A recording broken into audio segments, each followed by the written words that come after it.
तो देखो बच्चों, अब हम डाइसैकेराइड्स को करेंगे, डाइसैकेराइड्स एंड पॉलीसैकेराइड्स। तुम ध्यान से देखोगे तो देखो हमारे पास कुछ ही स्ट्रक्चर्स बने हुए हैं लास्ट पेज पे नोट्स के। तो इसमें तुम अगर शुरू के देखोगे, देखो हमने ग्लूकोज किया था, फ्रक्टोज का स्ट्रक्चर किया था।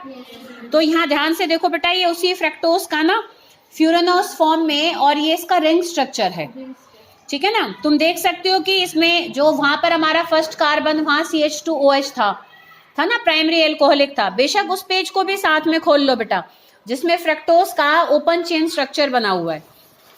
उस पेज को भी अगर हम साथ में देखें तो, क्योंकि पीछे हमने फ्रक्टोज का रिंग स्ट्रक्चर नहीं बनाया है बेटा कहीं, ये डायरेक्टली इसी पेज पर बनाया हुआ है। नहीं, उससे बैक करो, नहीं उससे पीछे चलो, हाँ इससे जस्ट पहले, हाँ नहीं सही कह रहे हो, थर्ड पर ही है। तो देखो तुम देख सकते हो बेटा, ये हमारा फ्रक्टोज का ये हमारा ओपन चेन स्ट्रक्चर है। तो इसमें देखो ये जो सेकंड कार्बन है, और यहाँ पर जो हमारा ये फिफ्थ कार्बन है, इसका जो OH का H है, वो H जाकर हमारा CO के साथ बॉन्ड बनाएगा, तो वो डबल बॉन्ड टूट जाएगी, और यहाँ से हमारा ये कि रिंग की फॉर्मेशन होगी हमारी, देख सकते हो।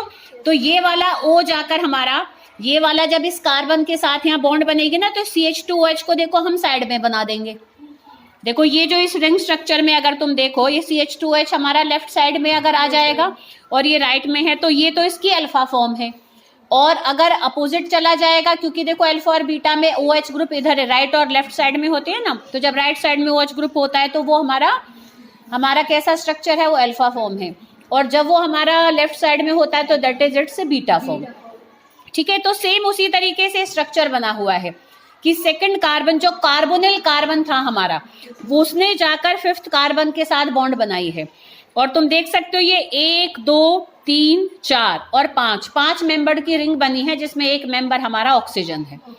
जैसे ग्लूकोज में 6 मेंबर की रिंग थी, ध्यान करोगे, ठीक है, पर यहाँ पर हमारी 5 मेंबर की रिंग है, क्योंकि फर्स्ट कार्बन पे ही हमारा CH2OH ऐसे ऊपर लगेगा और OH नीचे लगेगा।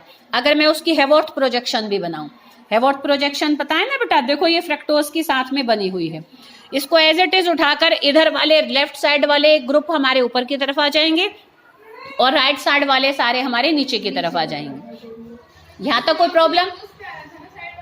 हाँ, क्योंकि वो 6 मेंबर की रिंग थी बेटा ग्लूकोज में, ये 5 मेंबर की है ना। जैसे राइबोस का कि अगर हम बनाएंगे, वो तो है ही 5 कार्बन की, पर ये 6 कार्बन की शुगर है, बट रिंग इसकी 5 मेंबर्ड बनती है। हाँ बिल्कुल, क्योंकि इसका तुम ये देख सकते हो ना, 5 मेंबर की रिंग का कभी भी स्ट्रक्चर बनाएंगे तो पेंटागोनल रिंग बनेगी। अब पेंटागोनल रिंग को तो तुम ऐसे ही बनाओगे ना बेटा, हेक्सागोनल को हम ऐसे बेंजीन के तरीके से बनाएंगे। और एक मेंबर क्या है, ऑक्सीजन है। तो जब भी ऑक्सीजन एक मेंबर होता है तो ऐसे हम ऊपर करके शो करते हैं, आइदर इन राइबोज और इन फ्रक्टोज, ठीक है। बट राइबोज हमारी पेंटोज शुगर ही है, और जो हमारी ग्लूकोज और फ्रक्टोज है दोनों हेक्सोज हैं, पर इसमें रिंग हमारी पायरेनोज नहीं है, फ्यूरेनोज है। फ्यूरेनोज और पायरेनोज भी बेटा याद रखना, ये पेपर में एक बार आया भी हुआ है, ठीक है। फ्यूरेनोज 5 मेंबर की रिंग है, जिसमें एक मेंबर ऑक्सीजन होता है, और पायरेनोज 6 मेंबर की रिंग होती है, जिसमें एक मेंबर ऑक्सीजन होता है, ठीक है। तो फ्यूरेनोज फॉर्म में फ्रक्टोज पाया जाता है, और पायरेनोज फॉर्म में हमारा ग्लूकोज पाया जाता है। कोई दिक्कत यहाँ तक? अब क्योंकि हमें डाइसैकेराइड्स के स्ट्रक्चर्स को देखना है बेटा, तो अब देखो ध्यान हो तो 3 डाइसैकेराइड पीछे तुम्हें मैंने बताए थे, एक सुक्रोज, एक माल्टोज और एक लैक्टोज। अब मुझे ध्यान करके बताओ, कोई बताएगा तो, जो सुक्रोज था वो किस किस मोनोसैकेराइड के मिलने से बना था? नहीं, हाँ, सुक्रोज में कौन कौन से मोनोसैकेराइड्स थे? ग्लूकोज, हाँ, और एक फ्रक्टोज था, ठीक है। तो ग्लूकोज और फ्रक्टोज आपस में मिलकर बनाते हैं सुक्रोज, क्लियर। अब ग्लूकोज और फ्रक्टोज आपस में किस किस कार्बन से बंध के बनाते हैं, वो क्या? एक हमारी डाइसैकेराइड, दैट इज सुक्रोज। तो अब उस स्ट्रक्चर को हम देखेंगे। देखो ये है हेवॉर्थ प्रोजेक्शन ऑफ सुक्रोज। अब ध्यान से देखना बेटा, ऊपर हमारा ग्लूकोज बना हुआ है और उसकी अल्फा फॉर्म है। अल्फा फॉर्म कैसे पहचानोगे? पहले कार्बन पर H ऊपर है और OH नीचे होता है, पहचान लोगे ना। नीचे हमारा फ्रक्टोज है, जो अभी अभी हमने देखा स्ट्रक्चर उसका। फ्रक्टोज में हमारा उसकी बीटा फॉर्म है, देख सकते हो। तो बीटा फॉर्म है तो उसका OH ऊपर होगा, और यहाँ पर इसका OH नीचे है। अब उस ऊपर वाले का OH नीचे वाला मतलब ग्लूकोज का तो OH, और फ्रक्टोज का जो ऊपर की तरफ है OH, तो वो OH आपस में मिलकर वाटर मॉलिक्यूल लॉस करते हैं, तो बीच में खाली O छूटेगा। आ रही है सबको ये बात समझ में? ठीक है, कि यहां पर हमारा देखो H और OH होता, और यहां पर नीचे CH2H और ऊपर की तरफ OH होता, वो OH आपस में वाटर मॉलिक्यूल को लॉस करके जब एक O के थ्रू बंधेंगे आपस में, तो such type of bonding is called glycosidic linkage. कि जब कभी भी मोनोसैकेराइड्स आपस में बंध के डाइसैकेराइड या पॉलीसैकेराइड बनाते हैं, तो हमेशा वो किस बॉन्ड के थ्रू बनते हैं? Through glycosidic linkage. और ग्लाइकोसिटिक लिंकेज को हम HOH करके ही हमेशा शो करते हैं। तो वो HOH हमेशा कैसे आता है कि किसी मतलब दोनों डाइसैकेराइड के 2 OH ग्रुप यूज होते हैं। अब वो OH ग्रुप कौन कौन से कार्बन से इस्तेमाल हो रहे होते हैं, उस बेसिस पर हम उस लिंकेज को नाम देते हैं। जैसे ग्लूकोज का तो देखो पहला कार्बन यूज हो रहा है, और अगर तुम फ्रक्टोज का देखोगे तो उसका दूसरा कार्बन यूज हो रहा है, क्योंकि पहला कार्बन तो उसका रिंग में था ही नहीं, SCH2H वो अलग ही था। तो दूसरा कार्बन बीटा वाला तो हमारा यूज हो रहा है फ्रक्टोज का, और पहला कार्बन हमारा ग्लूकोज का यूज हो रहा है। तो इसलिए हम ऐसी ग्लाइकोसिटिक लिंकेज को ना यहाँ पर ये C1C2 लिंकेज है। कैसी है बेटा ये? तो कार्बन का नंबर हम कौन सा उठाते हैं? जिन कार्बन एटम्स के थ्रू वो आपस में बंध रहे होते हैं, और हमेशा उस बॉन्ड को HOH करके शो करेंगे। HOH कैसे आई कि दोनों के OH में से H2O निकल गया, तो एक O ही तो छूटेगा। समझ में आ रही बेटा बात? और वो जो H है वो हमारा उसका भाई उसमें तो ऊपर की तरफ था ही पहले से ग्लूकोज में, और फ्रक्टोज में नीचे की तरफ हमारा CH2OH है। तो यहाँ पर्टिकुलर HOH हमारा नहीं बन पाएगा जब फ्रक्टोज आएगा, वैसे जनरली HOH आता है। तो इसलिए तुम ध्यान से देखो तो यहाँ ग्लाइकोसिटिक लिंकेज में खाली O को कवर करके ही लिखा हुआ है, ग्लाइकोसिटिक लिंकेज लिखा हुआ है ना बेटा। तो बेसिकली ग्लाइकोसिटिक लिंकेज O के थ्रू दोनों जो हमारे एक तरीके से मोनोसैकेराइड्स हैं उनके बीच में बंधेगी। बताओ यहाँ तक कोई दिक्कत? क्योंकि देखो कुछ सालों से कोविड के टाइम से ये पार्ट हमारा है ही नहीं सिलेबस में, तो इसलिए क्वेश्चंस भी नहीं आए हैं। पर पहले जब था तो एक बार आया था कि draw the structure of lactose या फिर माल्टोज या फिर सुक्रोज में से किसी एक का आया था। तो जिस साल आया था मैंने उसी साल ही इस पेज में फिर सारा ड्रॉ करके मैंने उसको लगा दिया था नोट्स में, क्योंकि मैंने कहा एक का आया तो औरों का भी आ सकता है, तो इसलिए मैंने सबके बना दिए थे। तो यहाँ तक ये क्लियर?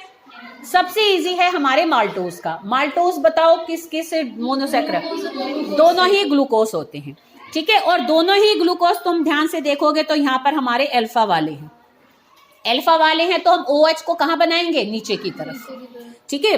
तो अब तुम देखो एक का तो C1 कार्बन यूज होगा, अब दूसरा पीछे से ही तो जुड़ेगा, तो दूसरे का C4 कार्बन यूज होगा। सिंपल देख सकते हो, पहले का तो जो पहला ग्लूकोज बना हुआ है उसका तो C1 पे जो OH नीचे की तरफ था, और जो दूसरे वाला है उसका 4th कार्बन का OH जो नीचे की तरफ था। तो दोनों OH आपस में मिलकर जब वाटर लॉस करके O के थ्रू बनेंगे तो that is here glycosidic C1C4 linkage, and both carbon are alpha carbon. ये भी ध्यान रखना पड़ेगा बेटा, तुम्हें अल्फा है कि बीटा है तभी तुम सही बना पाओगे। अब मान लो फ्रक्टोज में तुम अल्फा को बना देते तो CH2H तो ऊपर आ जाता, तो फिर हमारे कैसे वाटर लॉस होता, ठीक है ना। तो इसलिए फ्रक्टोज का बीटा यूज होता है ताकि उसका OH ऊपर की तरफ वाला, मतलब जब कभी भी सुक्रोज बनता है तो sucrose is a disaccharide of alpha glucose and beta fructose. समझ में आ रही है बेटा बात? तो वो हमने देखा क्योंकि ग्लाइकोसिटिक लिंकेज उनकी जब ही बनेगी। अब हम आएंगे लैक्टोज पर। तो लैक्टोज ऑफ मिल्क शुगर, तो वो किस किस मोनोसैकेराइड के मिलने से बनती है बताओ? ग्लूकोज और गैलेक्टोज। गैलेक्टोज और ग्लूकोज के स्ट्रक्चर में फर्क बता सकते हो? एक जगह इपीमर्स करके छोटी सी एक डेफिनेशन लिख रखी है मैंने, और एक बार आई भी है बेटा बोर्ड में, इसलिए मैंने उसको एक जगह डाल दिया था।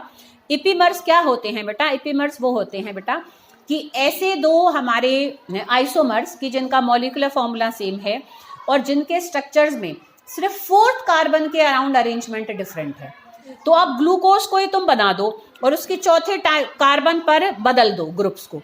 भाई अगर हम चौथा कार्बन ग्लूकोज का देखें तो OH नीचे होता है, पर गैलेक्टोज में OH ऊपर की तरफ होता है। तो वो ऐसा ग्लूकोज जिसमें OH ऊपर की तरफ है 4th कार्बन पे, that structure is basically called galactose. उसी आइसोमर को उसका भी फॉर्मूला C6H12O6 ही है।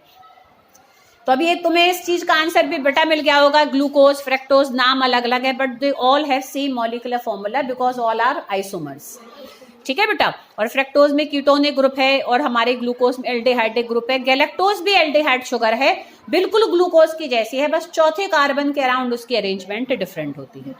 ठीक है, तो अब तुम देखो नीचे, ग्लूकोज का यहाँ पर यूज हो रहा है बीटा कार्बन। ग्लूकोज कौन सा हो रहा है बेटा? बीटा। और गैलेक्टोज भी हमारा कौन सा यूज हो रहा है? बीटा। अब ग्लूकोज का तो देखो चौथा कार्बन इस्तेमाल हो रहा है और गैलेक्टोज का पहला कार्बन यूज हो रहा है, तो यहाँ पे C1C4 लिंकेज ही है। पर फर्क क्या है माल्टोज और इसमें गैलेक्टोज में? एक तो उसमें दोनों ग्लूकोज हैं और दोनों ही ग्लूकोज अल्फा हैं, और लैक्टोज में दोनों ही बीटा हैं, ग्लूकोज भी बीटा है और गैलेक्टोज भी हमारा क्या है? बीटा है। ठीक है, तो ये हमारा क्या है? लैक्टोज का स्ट्रक्चर है। बताओ कोई प्रॉब्लम? ठीक है, इसलिए बेटा क्यों, अगर तुम अब यहाँ पर अगर मैं ऐसे बना दूंगी, देखो अगर गैलेक्टोज बीटा वाला है और ग्लूकोज हमारा बीटा वाला ही है, अब अगर मैं गैलेक्टोज को इधर रखूंगी और उसको इधर रखूंगी, है ना, तुम अगर ऐसे स्ट्रक्चर को बनाओ तो गैलेक्टोज हमारा OH जब ऊपर आ जाएगा और ग्लूकोज नीचे आएगा तो बॉन्ड कैसे बनेगी? ऐसे टेढ़ी बनेगी। भावना देखो बेटा, इधर गैलेक्टोज अगर ऊपर आ गया ना और ग्लूकोज नीचे, तो एक का OH ऊपर और एक का OH नीचे दिखेगा, तो फिर तुम बॉन्डिंग को कैसे शो करोगे? तो बॉन्डिंग को इजीली शो करने के लिए हम उसको ऐसे ऊपर और नीचे रखकर बनाते हैं, नहीं तो वो जिगजैग बॉन्ड दिखेगी ऐसे। भाई जब दोनों ही अल्फा अल्फा है तो सीधी सीधी बॉन्ड तुमने बना दी, अब ऐसे तो बॉन्ड हमारी उल्टी हो जाएगी ना बेटा। तो समझ में आ रही है सबको बात? तो वो बॉन्डिंग को हम इजीली शो कर सके ना बेटा, वहां पर प्रेजेंटेशन हमारी ऐसी हो कि हमें इजीली उससे हम कन्विंस हो रहे हो कि बॉन्डिंग उनकी आपस में ऐसे रखने से ही हम एक स्ट्रेट उसमें हम ग्लाइकोसिडिक लिंकेज को शो कर सकते हैं। नहीं, माल्टोज में वैसी गलती से रह गया होगा, इसको ना जस्ट ऐसे दिखाते हैं कि ये वाला पार्ट तो अवे फ्रॉम अस है और ये वाला पार्ट टुवर्ड्स अस है, तो इसलिए बस डार्क और लाइट करते हैं, जस्ट उसको थोड़ा और स्ट्रक्चरली एक तरीके से करेक्ट बनाने में। हाँ, उसमें भी था ये तुम्हारा जो पीछे था, है ना, और एक वीडियो में भी शायद मैंने कहीं बता रखा होगा। हाँ, डार्क और लाइट को, हाँ यहाँ पर भी डार्क करना चाहिए, वो या तो गलती से ही रहा है मेरे से, नीचे वाले पार्ट को डार्क कर दो, ऊपर वाले को लाइट रखो। हाँ ठीक बात है, उसमें भी तुम डार्क करो। तो मेन तो हमारे यही थे, बताओ यहाँ तक कोई दिक्कत? अच्छा, अब हम एक यहाँ पर अपने पॉलीसेकेराइड के स्ट्रक्चर को भी देखने जा रहे हैं, दैट इज स्टार्च। स्टार्च क्या होता है बेटा? It is made up of 2 units, उसमें एक अमाइलोज होता है और एक उसमें अमाइलोपेक्टिन होता है। ठीक है, अब देखो तुम इसको जरा अपने नोट्स के उस पेजेस को भी खोलो जहां पर तुम्हारे पॉलीसेकेराइड लिखे हुए हैं, on page number 8th page पर देखो बेटा, अमाइलोज है और एक अमाइलोपेक्टिन है। अब हम इनके स्ट्रक्चर को भी देखें। देखो बेटा, स्टार्च के अंदर 2 यूनिट्स होती हैं, जिसमें जो अमाइलोज होती है ना बेटा, वो तो हमारी स्ट्रेट चेन होती है, सीधी सीधे उसमें 100 से लेकर और 3000 ग्लूकोज यूनिट्स आपस में सारी बंधी रहती हैं और सारे अल्फा ग्लूकोज होते हैं।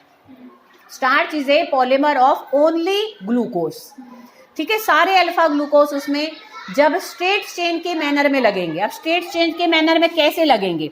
अब तुम देखो अपने लास्ट पेज पर नोट्स के, तुम देखो माल्टोज का स्ट्रक्चर ध्यान है सबको, C1C4 लिंकेज थी, तो अब तुम ऐसे समझो कि बहुत सारे ग्लूकोज को तुम स्ट्रेट चेन में C1C4 लिंकेज में बस सीधा सीधा लगाते चलो, तो वो ही हमारी अमाइलोज यूनिट होती है। बस माल्टोज के स्ट्रक्चर को बढ़ा देना है तुम्हें। तुम 2 से भी बना के दिखा सकते, 2 से बनाकर पर साइड की दोनों उनको कंटिन्यू करके दिखा दो। जैसे यहाँ देखो मैंने कंटिन्यू करके इधर छोड़ रखी है ना, कंटिन्यू करके इधर छोड़ रखी है, पर मैंने यहाँ 3 बनाए थोड़ा और अच्छे से समझाने के लिए। तुम्हारे पास अगर टाइम नहीं है पेपर में तो तुम 2 बनाकर भी और साइड से छोड़कर दिखा सकते हो। जैसे हमने यहाँ 3 की साइड से छोड़ रखी है, ऐसे तुम 2 बनाकर भी साइड से अगर भर दोगे, बंद कर दोगे HOH लगा के, तो वो माल्टोज बन जाएगा। अगर इसको ओपन छोड़ दोगे तो that is amylose unit of starch. अब अमाइलोपेक्टिन क्या होता है बेटा? अमाइलोपेक्टिन ब्रांच्ड पार्ट होता है स्टार्च का। मतलब जैसे देखो अमाइलोज में तो सीधी सीधी एक लाइन में लगे, अमाइलोपेक्टिन में क्या होता है? सीधी सीधी भी होती है, फिर ऐसे ऐसे करके ब्रांचेस भी होती हैं, ऐसे ऊपर की तरफ नीचे की तरफ। अब वो ब्रांच कैसे बनेंगे देखो बेटा ध्यान से। अमाइलोपेक्टिन देखो मैंने एक बनाई सीधी चेन और दूसरी भी बनाई सीधी चेन। अब वो चेन और चेन आपस में कैसे जुड़ेंगे? ऐसे जुड़ेंगे बेटा कि जो हमारी एक पहली चेन बनी उसके जो एंड वाला कार्बन था, एंड वाला जो फर्स्ट कार्बन था, वो तो फ्री होगा, वो तो नहीं बंधेगा। मान लो किसी ग्लूकोज का चौथा कार्बन जुड़ा, तो उसका पहला कार्बन तो फ्री होगा अगर वो एंड पर है चेन के। समझ में आ रही है बेटा बात कि एक चेन बनी तो इधर का तो पहला कार्बन फ्री होगा और इधर वाले का चौथा फ्री होगा। तो जिसका पहला फ्री है वो वाली चेन अपने पहले कार्बन से नीचे वाली चेन के किसी भी छठे कार्बन से, किसी भी छठे कार्बन से, छठा कार्बन हमारा कैसा होगा, CH2OH, that is always CH2OH, है ना। जब तुम बनाते हो उसमें स्ट्रक्चर में ऊपर की तरफ टंगे नहीं रहते CH2OH, तो वो किसी भी नीचे वाली चेन की छठे कार्बन का जो CH2OH ग्रुप है उसका OH, और जो हमारी पहले वाली चेन का पहला कार्बन फ्री था उसका नीचे का OH, तो वो OH आपस में वाटर बॉन्ड बनाकर यहाँ पर C1C6 लिंकेज बनेगी। समझ सकते हो। अब कोई जरूरी नहीं तुम्हें ड्रॉ करना, ये कभी आया भी नहीं है, ये तो मैंने थोड़ा समझाने के लिए कि बच्चे को डायग्राम से क्लियर हो जाएगा इसलिए ड्रॉ किया है। बस तुम देखो लिखने का इसमें मैटर है सारा, जो तुम्हारा पहले पेज पे था। मैं पढ़ देती हूँ। देखो इट इज वाटर, देखो जो हमारी स्ट्रेट चेन है वो तो वाटर सोल्यूबल पार्ट होता है और जो ब्रांच्ड पार्ट है वो वाटर इनसोल्यूबल होता है। तो अमाइलोज में तो सीधा C1C4 लिंकेजेस हैं और अमाइलोपेक्टिन में विद इन चेन तो C1C4 लिंकेज है और बिटवीन द चेन से C1C6 लिंकेज है। बस ये बात तुम्हें याद रखनी है लिखने में, ठीक है ना बेटा, कोई दिक्कत। और दोनों ही हमारे क्या हैं, मतलब ग्लूकोज के, अल्फा ग्लूकोज के ही पॉलीमर्स होते हैं। अब यहाँ पर छोटी छोटी चेनों में 20-25 के आसपास ग्लूकोज यूनिट्स होती हैं जो आपस में जुड़कर उल्टा एक बहुत बड़ी यूनिट बना लेती हैं। अब वहां पर सिंपल खाली एक ही चेन है तो उसमें 100 से लेकर 3000 यूनिट्स तक हो सकती हैं, ठीक है। आ रही बेटा बात समझ में। और कहीं मैंने जब तुम्हें न्यूक्लियोटाइड्स और न्यूक्लिक एसिड्स कराए थे, जिन बच्चों ने वो वीडियो देख ली है, तो उसमें मैंने फॉस्फोडाइएस्टर लिंकेज के बारे में बताया था कि देखो एक बार तुम्हें भी ऐसे रिवाइज कराऊं कि जो हमारी पॉलीसेक्राइड्स होती हैं, है ना, जो हमारी शुगर्स होती हैं बेसिकली, तो पॉलीसेक्राइड्स में मोनोसेक्राइड्स के बीच में जो लिंकेज होती है उसको हम क्या कहते हैं, अभी तो कर रहे थे हम, जो मोनोसेक्राइड्स के बीच में जो बॉन्ड बनती है उस बॉन्ड को क्या कहते हैं, अभी तो हम बॉन्ड ही तो बना रहे हैं जगह जगह जोड़ के, ग्लाइकोसिडिक लिंकेज। क्या कहते हैं बेटा, तो अब ऐसे ना 3 बॉन्ड्स का नाम तुम्हें याद रखना है कि जो हमारे कार्बोहाइड्रेट्स होते हैं तो उसमें मोनोसेक्राइड के बीच में जो बॉन्ड होती है that is called glycosidic linkage. Proteins में अमीनो एसिड्स के बीच में जो बॉन्ड होती है उसको क्या कहते हैं, अमीनो एसिड्स आपस में जिस बॉन्ड से बंधती हैं उस बॉन्ड को क्या कहते हैं, पेप्टाइड बॉन्ड। उसको पेप्टाइड बॉन्ड कहते हैं, अमाइड लिंकेज भी कह देते हैं उसको, ठीक है, क्योंकि CONH ग्रुप आता है तो दैट इज अमाइड बॉन्ड। तो ऐसे ना बेटा यहाँ बॉन्ड्स का नाम याद रखना है, कई बार ऑप्शनल में खाली आता है, कम नंबर की यूनिट है, उल्टा छोटी चीजों पर हमें छोटी छोटी जो ऐसे क्वेश्चन में जरा सी बातें आती हैं कि the bond between monosaccharides in carbohydrate is called glycosidic linkage, the bond between alpha amino acids in protein is called peptide bond और amide linkage, and the bond between nucleotides, ठीक है, in a nucleic acid is called phosphodiester linkage. वो कौन सी होती है बेटा, अच्छा किस बच्चे को ध्यान है, अगर जिसने ये वीडियो देखी है, एक न्यूक्लियोटाइड के अंदर कौन सी तीन चीजों से मिलकर एक न्यूक्लियोटाइड बनता है, एक बेस था, हाँ, एक बेस, एक शुगर का मॉलिक्यूल और एक फॉस्फेट ग्रुप। अच्छा शुगर कौन कौन सी हो सकती है न्यूक्लियोटाइड में, 2 शुगर्स हो सकती हैं, तभी हमारी 2 न्यूक्लिक एसिड्स होती हैं। शुगर कौन कौन सी होती है, हाँ, अच्छा RNA DNA की फुल फॉर्म बताओ, और राइबो न्यूक्लिक एसिड। तो राइबो न्यूक्लिक एसिड में शुगर का नाम वहीं से आ रहा है बेटा, राइबोज, ठीक है, हाँ। तो जो हमारी RNA होती है ना बेटा, उसमें जो शुगर होती है that is ribose sugar. Ribose sugar में ही अगर हमारा एक ऑक्सीजन एटम कम हो जाए तो ऐसी राइबोज को ही हम डीऑक्सी राइबोज कहते हैं, ठीक है। तो DNA में जो शुगर होती है वो डीऑक्सी राइबोज होती है और RNA में जो शुगर होती है वो राइबोज होती है, ठीक है बेटा। बेस 5 हो सकते हैं, वो 5 बेसेस तुम्हें पता होंगे। तो जो हमारे शुगर अब देखो एक नीचे तुम्हारे, देखो मैंने फॉस्फोडाइएस्टर लिंकेज को ना मैंने नीचे एक्सप्लेन कर रखा है इसी फिगर में। ये फिगर नहीं करनी है तुम्हें, पर बस मैंने थोड़ा क्लियर करने के लिए कि बच्चे को पता लग जाए कि ये बॉन्ड कैसे बनेगी, ठीक है, इसलिए मैंने इसको शो कर रखा है। तुम्हें बस ये लाइन याद करनी है, a linkage which joined together nucleotides in a nucleic acid is called phosphodiester linkage. अब देखो यहाँ ध्यान से, देखो ये राइबोस शुगर बन रही है और उसके पहले कार्बन पर एक बेस लगा हुआ है, ऊपर लग रहा है बेटा बेस, और उसके जो चौथा कार्बन है 1 2 3 और 4, चौथे कार्बन पे जो 5वां कार्बन लटक रहा होता है CH2OH, उस CH2 से जाकर देख सकते हो फॉस्फेट ग्रुप बंधा है ना। तो अगर एक न्यूक्लियोटाइड को अगर मैं देखूं तो एक न्यूक्लियोटाइड के पहले कार्बन पर तो बेस लटका रहता है ऊपर। ये सिर्फ शो करने के लिए बेटा, इसको तुम्हें कोई बनाना नहीं है, ये कोई नहीं है बनाने वाले आने वाला, पर इससे तुम्हें क्लियर हो जाएगा कि राइबोस शुगर के पहले कार्बन पर तो हमारा बेस रहता है और उसके 5वें कार्बन पर फॉस्फेट ग्रुप होता है। ये तो एक न्यूक्लियोटाइड का स्ट्रक्चर हुआ। बताओ कोई दिक्कत, समझ में आ रही बेटा बात? राइबोस शुगर ही मतलब एक आधार है, इधर उससे बेस जुड़ा हुआ है, इस तरफ से उसमें भाई 5 ही कार्बन की होती है राइबोस शुगर, तो पहले कार्बन पर बेस और 5वें कार्बन पर फॉस्फेट ग्रुप है।